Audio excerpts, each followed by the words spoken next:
Yo guys, what's going on? It's Ace is here today with another video. In today's video, we are going to be talking about Steam player counts for the Cycle Frontier. Now, we are going to mention Epic Games player counts here today, but we're really just focusing on the Steam player counts because that is the accurate information we do have readily available to us today. Guys, do me a favor, make sure you're dropping a like on this video, and of course, make sure you're subscribing to the channel. We need to get this channel to 1,000 subs. So I think if we can get this channel to 1,000 subs before 2023, I want to give some stuff away for you guys, maybe some welcome packs or something. So if that's something you're interested in, you're a new viewer, consider subscribing to the channel, man. I'd love to get you guys rolling into the next wipe, which is just going to be in a week. I know we're not going to get 800 subs in 7 days, but maybe the wipe after Season 2, maybe Season 3 wipe, I can give you guys a couple welcome packs or something to get you started. So hit that subscribe button, man. Let's talk about player counts right now in the Cycle Frontier. Not looking too hot. It's currently September 20th, and we have a player count of 1,700.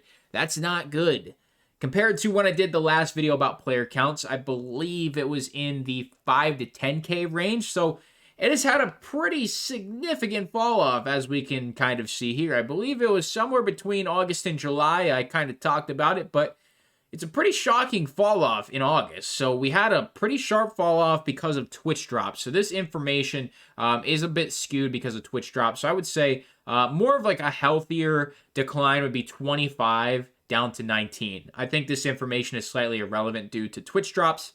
But continuing on, we go from 19K down to 12, down to 9, down to 6, down to 4.5, and now down to 3.5. So that 3.5 that you're seeing there was a peak that we just had, actually. That's going to be 3,429 players as of September 18th on the dead, literally middle of the day, Sunday. So, you know, considering Epic Games has some players over there, I can confidently say that we are sitting at probably under 10,000 players total across the entire game of the Cycle Frontier, which is still kind of more than I originally anticipated. And I do want to talk about why the Cycle Frontier does still actually have a chance.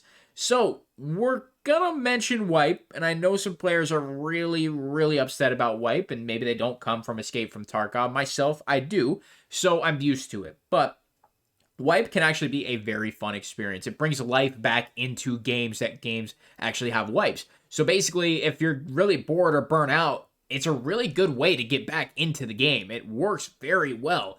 But there has to be enough content in a new season. So if Yager Studios does fail to meet the mark with providing enough new content to make you want to play for the next month, then there has to be a decent bit of content in the game. If there's not, it's going to fail. I've seen a lot of things from Yager and a lot of things they want to do, including Map 3 and Map 4, which is pretty impressive that they're setting such high goals and ambitions with such a low player count right now, but I respect it. And with that dedication, they might just push through this dip. And the reason I say that is maybe, just maybe, the game wipes and a lot of new eyes are on Season 2. Combine that with the power of Twitch drops, they might have a chance. Now, you saw what happened with Twitch drops the first time around, and I want to be very clear why it failed.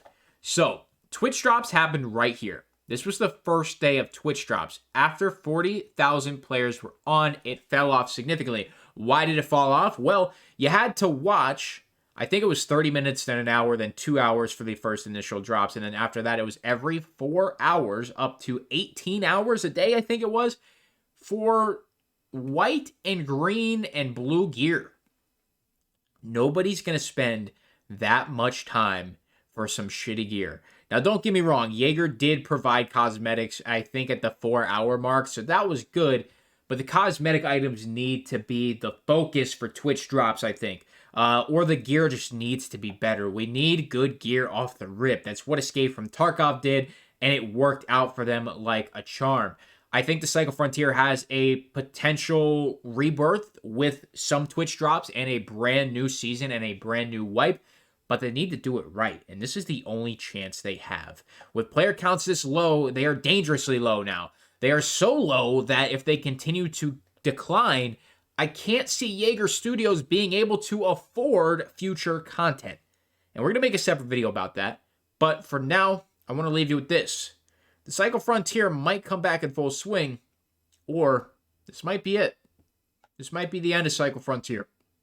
And if we do come into Season 2, and, you know, a week after, we're still only at 4,000 players on the player count, nobody's playing, everybody's being negative about the wipe, we might have to rebrand the channel, my friends. And that's not something I want to do, but if the cycle dies, then obviously we won't have anybody who wants to watch the channel anymore, so I'll have to do something with it. But for now, I have hope. I have hope that the Cycle Frontier will rebirth, rise from the ground like a phoenix, have some Twitch drops, do it right this time, and people are going to enjoy Season 2. We'll have to see what happens, though. Guys, make sure you leave a like, subscribe, sponsors, and equipment description below. It's going to be it for me. Thank you so much for stopping by.